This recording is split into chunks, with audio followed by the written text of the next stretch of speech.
আমি তোমারই প্রেম ভিখারি, ভালোবেসে ঠাই দিও পরাণে গো, ভালোবেসে ঠাই দিও পরাণে। আসসালামু আলাইকুম রহমতুল্লাহি ওবারাকাতুহু। প্রিয় ভাই বোনেরা, কেমন আছেন সবাই? আশা করি অনেক অনেক ভালো আছেন। আবারও চলে আসলাম নতুন একটা ভিডিও নিয়ে। আজকের ভিডিও পিনাকি ভট্টাচার্য দাদা কি বলবে সেই কথাগুলো শুনবো। ইলিয়াস হোসেন নাকি গুজব ছড়ায়, আসলে বিষয়টা কি এই ভিডিও দেখলে আপনারা সম্পূর্ণ ক্লিয়ার হয়ে যাবেন। আর আজকের এই ভিডিওর ক্রেডিট হচ্ছে পিনাকি ভট্টাচার্য। তাহলে চলুন কথা না বাড়িয়ে আমরা সরাসরি ভিডিওতে যাই। ইলিয়াসের উপরে বিলা হয়েছে কিছু বাঙ্গু সুশীল। কেন বিলা হয়েছে? তারা বলে ইলিয়াস নাকি গুজব ছড়ায়, ইলিয়াস নাকি সত্যের সাথে মিথ্যা মিশায় পরিবেশন করে।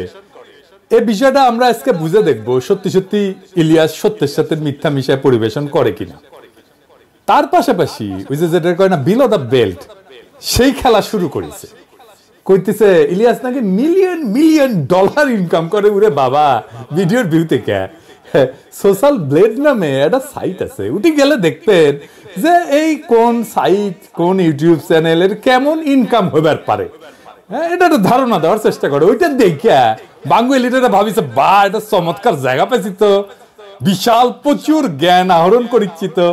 তারপরে উটি থেকে ওগুলো নিয়ে এসে কপি পেস্ট করে ওই জ্ঞান বিলানোর চেষ্টা করে। যারা অনেকদিন থেকে ইউটিউবিং করেন, ইউটিউব করতে করতে বাল পাকায় ফেলছেন, তারা ইলিয়াসের ভিডিও যদি দেখেন তাহলে বুঝতে পারবেন যে ইলিয়াসের ভিডিওর বেশিরভাগ ভিডিওর এই মনিটাইজেশন মানে টাকা আসে না আর কি।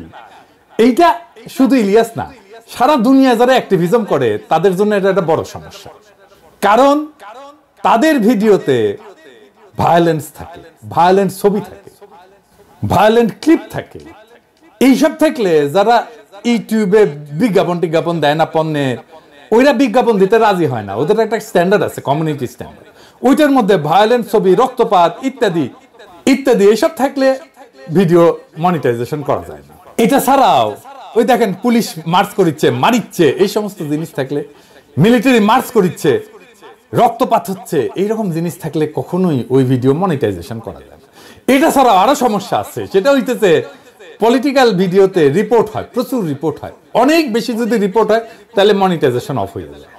ইলিয়াস যদি মিলিয়ন মিলিয়ন ডলার কামাইতো তাহলে উবের চালায়, তার পেট চালাইতে হইতো না। যারা মেলা চেষ্টা চরিত্র করিছে, ইউটিউবার হবি, ফেসবুকার হবি, মেলা মানুষ চিনবি, যারা যখন পারেনি তখন ওই ঈর্ষা ওটা ঢেলে দেয় ইলিয়াসের উপরে।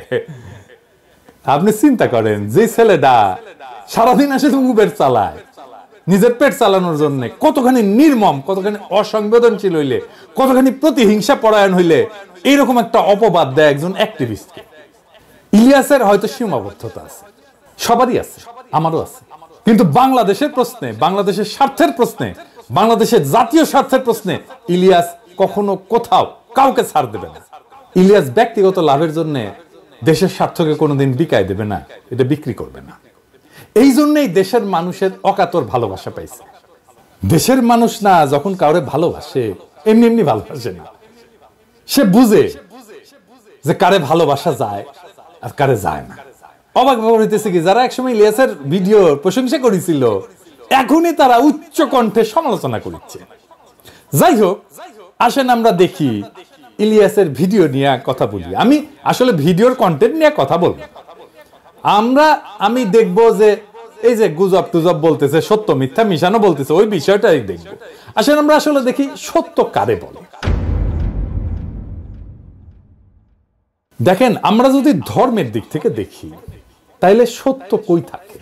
সত্য কিন্তু সবসময় খোদাই, ঐশ্বরিক, এটা আদার ওয়ার্ল্ডে থাকে, এটা ঈশ্বরের কাছে থাকে, সৃষ্টিকর্তার কাছে থাকে। আমরা সত্যের নিকটবর্তী হওয়ার চেষ্টা করি। মিডিয়ার কাজ কি সত্য বলা? প্রশ্ন শুনে মনে হইতে পারে হ্যাঁ, মিডিয়ার কাজ তো সত্য বলাই। আসেন আমরা একটা ঘটনা দিয়ে এই মিডিয়ার সত্য বলার ঘটনাটা দেখি।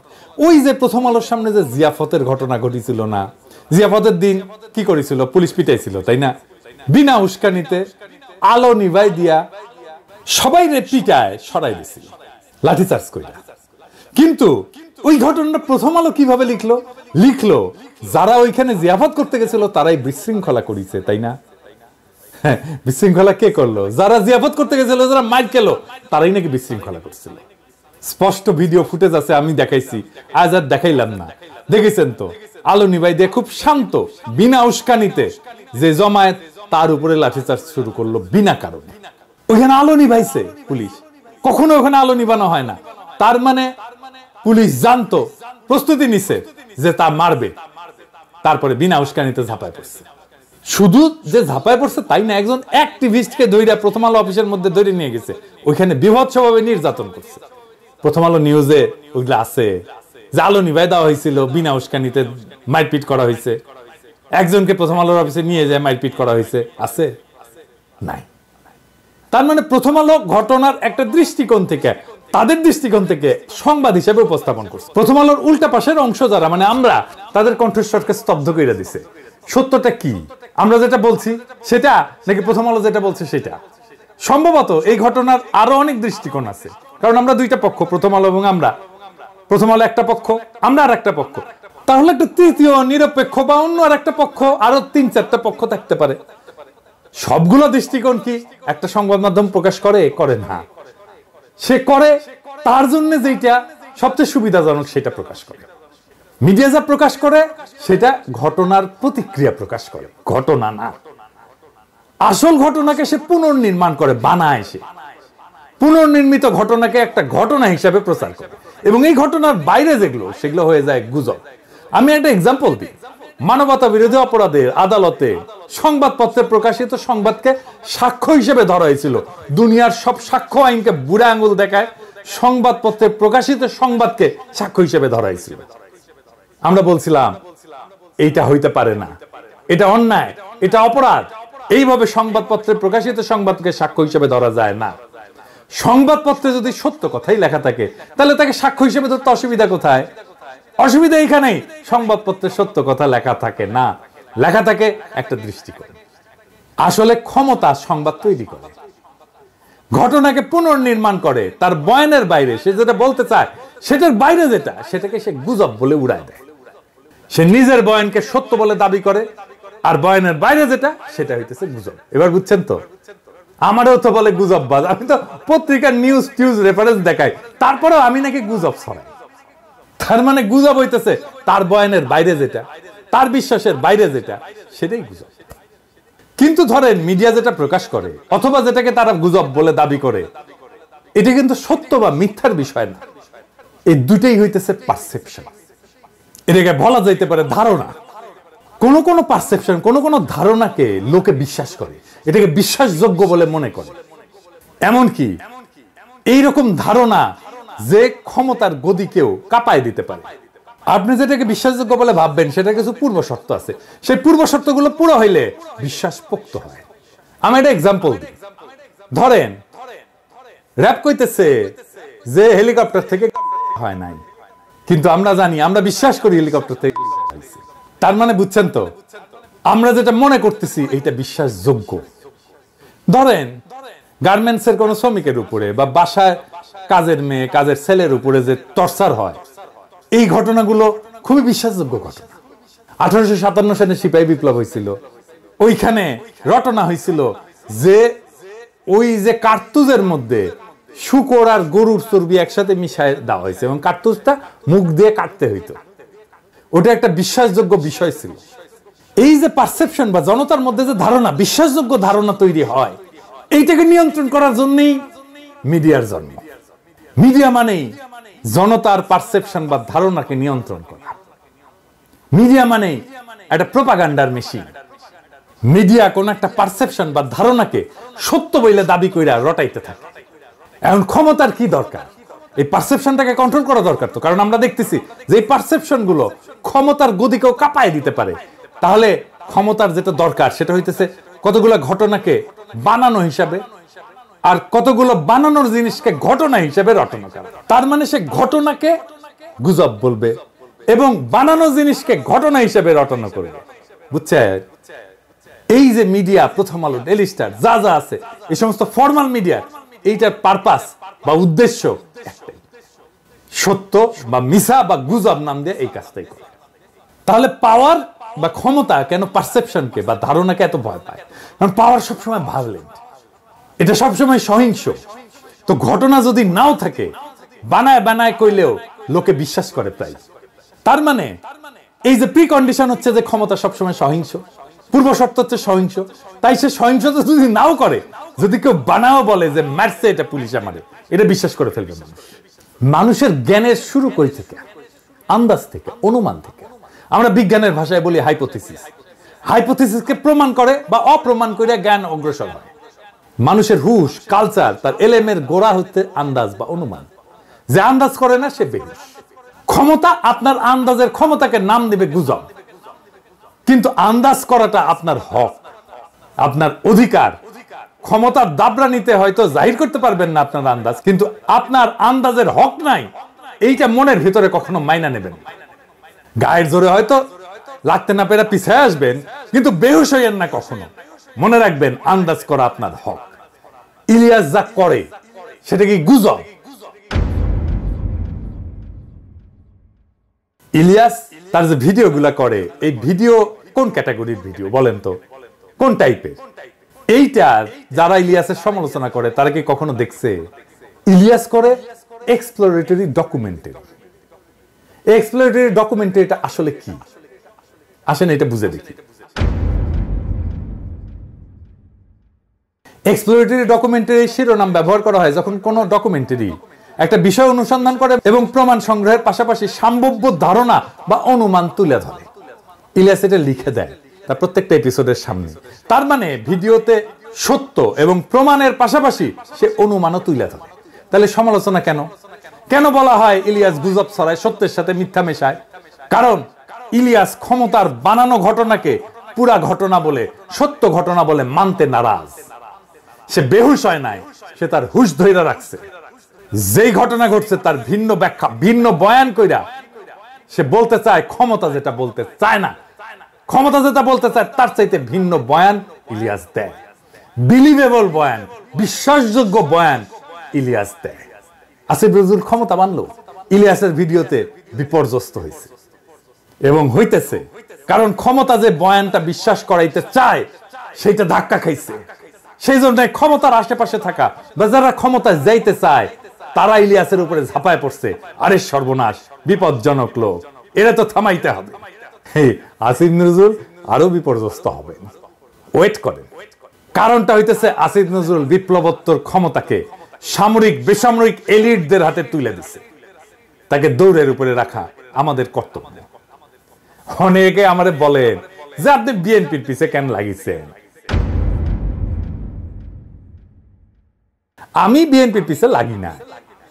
আমার দীর্ঘদিনের পর্যবেক্ষণের ফল হইতেছে বিএনপি তাদেরকে পছন্দ করে যারা ওই যে ওই যে ওই যে ওই যে ওই যে ওই যে ওই যে ওই যে ওই যে সোহাদির বডিগার্ড, প্রেমিক, হ্যাঁ মুজিব প্রেমিক যারা, তাদেরকে বিএনপি প্রচন্ড প্রচন্ড প্রচন্ড প্রেম দেয়। হ্যাঁ, যেমন আসিফ নজরুল দেখেন যে শেখ মুজিবকে নিয়ে, মানে ওই যে সোহাদির বডিগার্ডের নিয়ে কি বলে শুনেন। এই বই পড়লে মানুষের হতবাক, বিস্মিত, মানে অকল্পনীয় একটা রিয়ালাইজেশন সামনে যাওয়া ছাড়া উপায় নাই। একটা নেতা, এত বড় একটা নেতা বাংলাদেশে জন্ম নিয়েছিল। আমার প্রথম কষ্ট এই বইটা পড়ে যে এত বড় একটা নেতা বাংলাদেশে জন্ম নিয়েছিল, আমরা কোনোদিনও রিয়ালাইজ করতে পারলাম না until the publication of this book. আমি রাজনীতির বই কম পড়ি নাই, বঙ্গবন্ধু নিয়ে যারা লিখেছেন তাদের যে কোনো বইয়ের চেয়ে বঙ্গবন্ধুর নিজের আত্মজীবনী অনেক অনেক বেশি অসাধারণ ইন টার্মস অফ এভরিথিং। সাহিত্য মূল্য বলেন, ইম্পার্শিয়ালিটি বলেন, অবজেক্টিভিটি বলেন, স্টোরি টেলিং ক্যাপাসিটি বলেন। এবং আমি আপনাকে কি বলবো, আমি এই বইটা পড়ে আমার কয়েকবার মনে হয়েছে আমি একটা আর্টিকেল লিখি যে শেখ হাসিনাকে ধন্যবাদ, যিনি এই বইটা আমাদের সামনে হাজির করে দিয়েছেন। দেখেছেন দেখেছেন, আমি তো আর আসিফ নজরুলের মতো মুজিব প্রেমিক হইতে পারবো না, পারবো না। তো রাস্তা আছে তাইলে আমার জন্য তো কোনো রাস্তা নাই যে বিএনপি আমাকে প্রচুর প্রেম দিবে। তার খুঁজতে খুঁজতে খুঁজতে খুঁজতে দেখলাম তো যারা বিএনপি বাম্বু দেয় তাদেরকে বিএনপি প্রচুর প্রেম দেয়। যেমন ধরেন মতিউর রহমান, দেখেন সে কি বলে এই গ্রেনেড হামলা নিয়ে। ঘটনার 15 বছর পর তার বিচার হয়েছে, 19 জন মৃত্যুদণ্ড দেওয়া হয়েছে, 19 জনকে যাবজ্জীবন কারাদণ্ড দেওয়া হয়েছে, আরো অনেককে বিভিন্ন মেয়াদে শাস্তি দেওয়া হয়েছে। এটার বিচার হওয়া দরকার ছিল, উচিত ছিল, সেটা হয়েছে। সেটাতে আমরা সন্তোষ প্রকাশ করি। বিএনপি সরকার বেগম খালেদার নেতৃত্বে তার এই ঘটনার কোনো তদন্ত করতে দেয়নি, বিচার তো দূরের কথা, বরং তারা এই ঘটনাকে উল্টো মুখে প্রচার চালিয়ে এই সব দায় আওয়ামী লীগের উপরে দেওয়ার চেষ্টা করেছিল। শুধু আওয়ামী লীগ না, একই সঙ্গে আমাদের প্রতিবেশী ভারতকে জড়ানোর চেষ্টা করা হয়েছিল। তারা এত সব মিথ্যে তথ্য দিয়ে মানুষকে বিভ্রান্ত করার চেষ্টা হয়েছিল, যেটা একটা অদ্ভুত গল্প কাহিনীকে ছাড়িয়ে যায়। দেখেছেন সেই বলার গ্রেনেড হামলায় তারেক রহমানের শাস্তি হয়, সে সন্তোষ প্রকাশ করেছে। গ্রেনেড হামলায় তো সবাই খালাস পেয়ে গেছে, তাই না? তাইলেও কেন সন্তুষ্ট হয়েছিল যে তারেক রহমান একটা সাইজ হয়েছে, এইরকম একটা লোক, এরকম একটা জাউরাক, তাও বিএনপি পছন্দ করে, তাকে বাঁচানোর জন্য একেবারে ঝাঁপে পড়লো সব বিএনপির লোকের। আবার দেখেন আসিফ নজরুল কি কয় এই গ্রেনেড হামলা নিয়ে, এই যে দেখেন এটা নাকি বিএনপির দায়, তার মুখেই শুনেন। যদি আপনি আপনাকে প্রশ্ন করেন যে এটার সাথে কি সরকারের কোনো শীর্ষস্থানীয় মহল জড়িত ছিল কিনা, অবশ্যই ছিল। এটা হতে পারে না এত বড় একটা আক্রমণের ঘটনা ঘটেছে সরকারের কোনো মহলই জানে না। সেকেন্ড কোয়েশ্চেন, আপনি যদি বলেন বিএনপি কি এই হত্যার ঘটনা 21 অগস্ট আক্রমণের ঘটনা ধামাচাপা দিতে চেয়েছে, অবশ্যই চেয়েছে। তারা জঘন্য রকম ভাবে ধামাচাপা দিতে চেয়েছে, হাস্যকর ভাবে ধামাচাপা দিতে চেয়েছে, এবং অবশ্যই সরকারের কোনো না কোনো সেক্টর জড়িত ছিল। তো আসিফ নজরুল তো এখন আইনমন্ত্রী, তাইলে এই সময় যে মামলার দায় থেকে বিএনপি সবাই খালাস হইলো, আসিফ নজরুল তখন ঠিক বলে থাকে, তাহলে কি এটা ভুল? তাহলে এখন যদি এটা ঠিক হয়, তাহলে আসিফ নজরুল কারে খুশি করার জন্য ওই কথাটা বলছিল? কেসটা কি? তাহলে আসিফ নজরুলকে ডিফেন্ড করার জন্য বিএনপি আগে এসছে, প্রথম আলো মতিউর রহমানকে ডিফেন্ড করার জন্য বিএনপি আগে এসছে কেন? কারণ কি জিজ্ঞেস করেন ওদেরকে। তো এটা যদি হয় যে বিএনপিটা বাম্বু দিলে তারা প্রচুর প্রেম দেয়, তো তাহলে তরিকাটা ট্রাই করে দেখা যেতে পারে। হ্যাঁ, যদি এটা শুনে বিএনপি আমাকে একটু প্রেম টেম দেয়, হ্যাঁ, কারণ আমি তো ওই যে গানটা আছে না, ওই যে একটা গান আছে না, ওই যে আমি তোমারই প্রেম ভিখারি ভালোবেসে ঠাই দিও পরাণে গো, ভালোবেসে ঠাই দিও পরাণে। প্রিয় ভাই বোনেরা, পিনাকি ভট্টাচার্য দাদার ভিডিও কেমন লাগলো আপনাদের কাছে অবশ্যই কমেন্ট বক্সে কমেন্ট করে জানাতে ভুলবেন না। আর আজকের ভিডিওর ক্রেডিট হচ্ছে পিনাকি ভট্টাচার্য, যেহেতু তার ভিডিও আমি আপনাদেরকে দেখাইছি, সো ক্রেডিট তাকে দিতেই হচ্ছে। আপনি যদি নতুন হয়ে থাকেন দয়া করে চ্যানেলটি সাবস্ক্রাইব করে যাবেন, ভিডিওতে একটি লাইক দিয়ে ভিডিওটি শেয়ার করে অন্যকে দেখার সুযোগ করে দিবেন। সবাই ভালো থাকবেন, সুস্থ থাকবেন। আসসালামু আলাইকুম রহমতুল্লাহি ওয়া বারাকাতুহু।